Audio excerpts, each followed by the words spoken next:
Hello everybody, Lisa here coming at you as usual from a corner of my basement for this week's episode of C3 Kids Elementary at Home Edition. Hey, hope you guys are doing great. I hope you've had a good week. I've been thinking about you a lot, praying for you, and I am excited to kick off another week where we get to learn about the life app of faith, trusting in what you can't see because of what you can see. Now we've got a whole lot to do today. We've got our usual take a closer look game that we're going to get to in just a moment. We've got to look at the shelf of objects of things that help me focus and give you an opportunity to guess which object you think I'll use today to reveal the bottom line. And of course, how could we forget, we've got our Focus Bingo Card Challenge coming at you a little bit later in the program. With all that going on, we better get started. Let me grab that fishbowl so we can take a closer look at some of our pictures. All right? See you in a minute. All right, here's our fishbowl.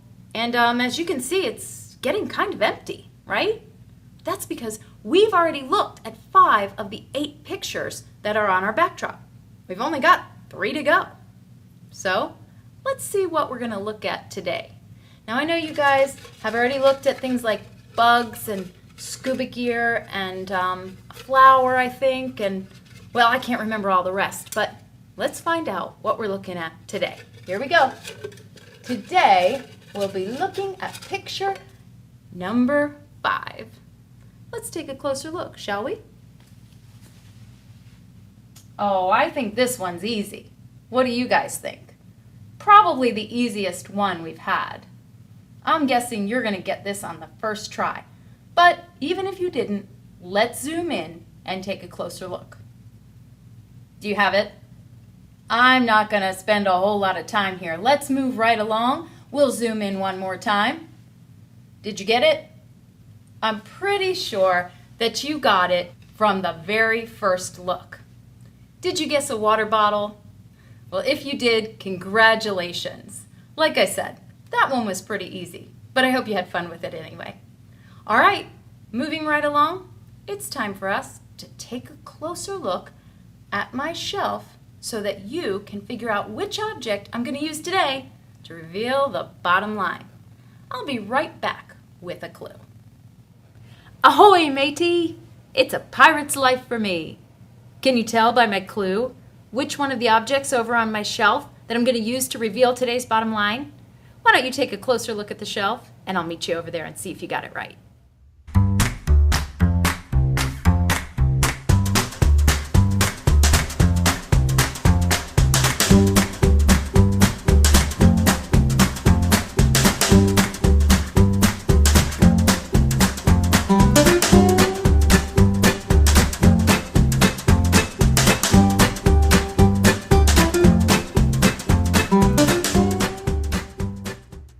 Did you guess the spyglass? If you did, you got it right. Pirates use a spyglass to take a closer look at things that are out on the shore far from their boats. And I'm going to use this spyglass today to take a closer look at your bottom line for this week. Are you ready? Let's go. Okay, I'm zoning in on it. I'm zooming in. Yep. Oh, there it is. I've got it. You can help others know Jesus. Yep, that's right. You're going to hear all about that in your story today. But before you get there, I've got one more thing that's really important for us to do today. Let's get to it. Okay, ladies and gentlemen, it's that time, the moment you've all been waiting for. That's right. The Focus Bingo Card Challenge drawing is about to happen. I received all sorts of numerous numbers of bingo cards this week. I printed them all out, folded them in half, and we're just gonna drop them all in a bucket here. Are you ready? Let's do this. All right. I couldn't see in here if I wanted to, but I'm gonna look away just to be on the safe side. Shuffle them all up. Here we go.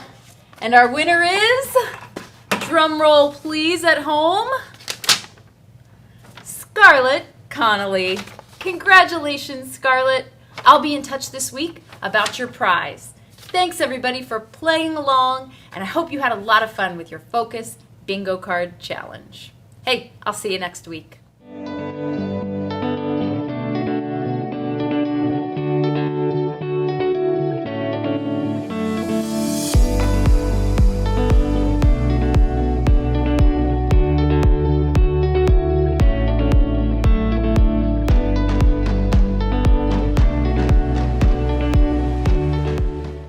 Everybody, Erica here, and welcome back to another week in the STEAM Lab. Whenever you're learning new things, experimenting, inventing, or anything else one might do in a lab, you need to make sure you have faith. Faith is trusting in what you can't see because of what you can see. And you also have to have something to work with. Today, I asked a few people to let me borrow their glasses for the day. Cheers! Just kidding. Eyeglasses, not water glasses. I see you. Okay, these are reading glasses. They're supposed to help you see things better close up. Let's see. Oh, wow. Yep. They really work. I see things a lot more clearly. It's like focused. Blurry. Focus! Blurry. But look what happens when I put on these glasses. They're for someone who is really farsighted. Wow! I can't see anything. I can't see anything. It's like blurry. Focus. Blurry. Focused. Isn't that wild? There are a lot of different kinds of glasses. And the reason is because there are a lot of different kinds of people. Not everyone sees the same way. And today's story is about when a guy named Paul met some people who saw things a little bit differently than he did. Go see for yourself. You see what I did there? Okay. Meanwhile, I've got some more glasses to try on. Whoa. These are X-ray glasses. I can see my bones! Just kidding. Seriously though, when did I get that freckle? The Bible. It's 66 books of history, stories, letters, and poetry that fit together to form God's one big story.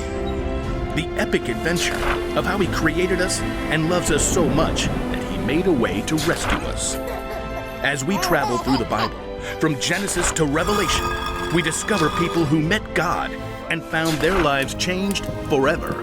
Now, for an amazing story, inspired by the book of Acts, chapter 17, verses 16 through 34. Wherever Paul went, he boldly preached the good news of Jesus.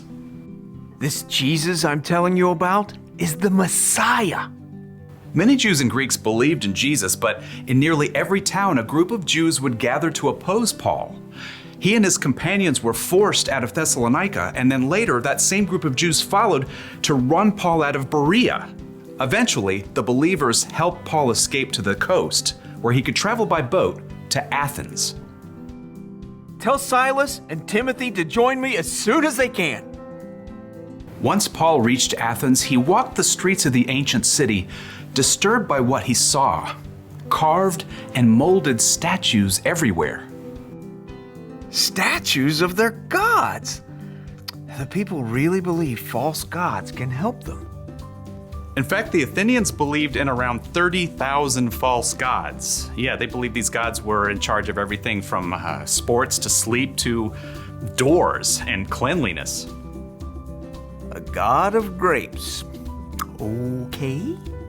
While Paul waited for his friends, he visited the Jewish synagogue to tell Jews and Greeks alike about Jesus. And in the marketplace, he spoke to anybody who would listen. You have to hear about Jesus. He was killed, but he came back to life.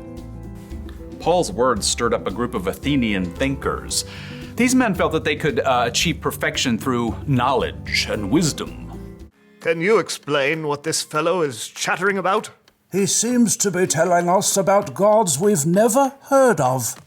We shall take this Paul to a meeting of the Areopagus. There, we shall reason it out. Set high on an outcropping of rock, the Areopagus was the high court of Athens.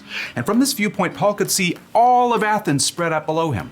Closer at hand, the gathered Epicureans and Stoics studied Paul. What is this new teaching you're giving us? You have some strange ideas we've never heard before. We would like to know what they mean. Paul took a deep breath. These people treated new ideas like playthings, so he wanted to connect the story of Jesus with something they already knew. People of Athens, I see that you are very religious in every way. We are aware of this. Please proceed. Paul recalled a small carved altar he had discovered while exploring the city. As I walked around, I looked carefully at the things you worship. I even found an altar with "To an Unknown God" written on it. Now, I'm going to tell you about this unknown God. Paul explained to them that the true God created the entire world and everything in it. He created each individual person with a purpose and an adventure to live. He did it so that people would seek him and find him, even though he is not far from any of us. Preposterous. Continue. Paul knew that these Athenians might listen to the words of their own writers that might actually reflect something of who God is. In him we live and move and exist. As some of your own poets have also said, we are his children. What an interesting point. Paul told them that people are God's children. God is alive and real, not some carved statue or molded from gold. And now by sending Jesus, God was telling everyone everywhere to turn away from the bad things they've done and to follow him. God has proved this to everyone by raising Jesus from the dead. Preposterous. Fascinating. More like fantasy. Get this joker out of here. No. This is new, fresh. We will hear you speak about this again sometime. A man called Dionysius had been among the crowd at the Areopagus. He hurried to catch up as Paul left. I want to know more about this living God, about Jesus. I can help you, friend. So Paul continued to spread the good news and love of Jesus, and after a short time, Dionysius became a follower of Jesus, as well as a woman named Damaris and several others.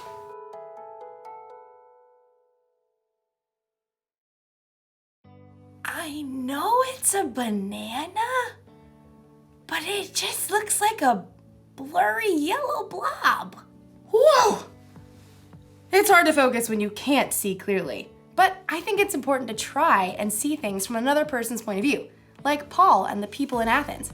They believed in different gods than Paul. That's why Paul tried to see things how they saw things, so he could tell them about Jesus in a way they'd understand. He told them about the living, one true God who created the whole world and everything in it. And he told them that God proved how powerful he was by bringing a man back from the dead. That man was God's son, Jesus. Many of the people from Athens had never heard of anything like that before. Some thought Paul was kind of crazy, but others wanted to hear more. And Paul was able to help them know Jesus the way he knew Jesus. That's something we can do too. It's the one thing to remember today. You can help others know Jesus. That can be easy if you're talking to someone who sees things the same way you do.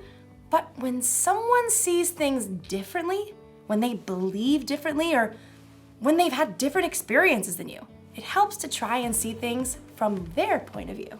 Ah, yes, I see what you're saying now. The best thing to do is to try to keep it real.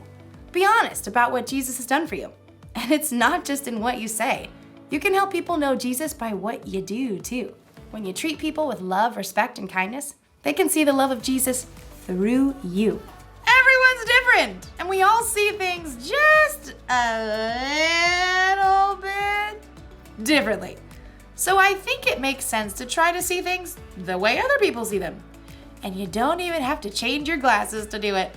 I'll see you next time. Bye. See you guys later. Oh, hold on. That's a table. All right.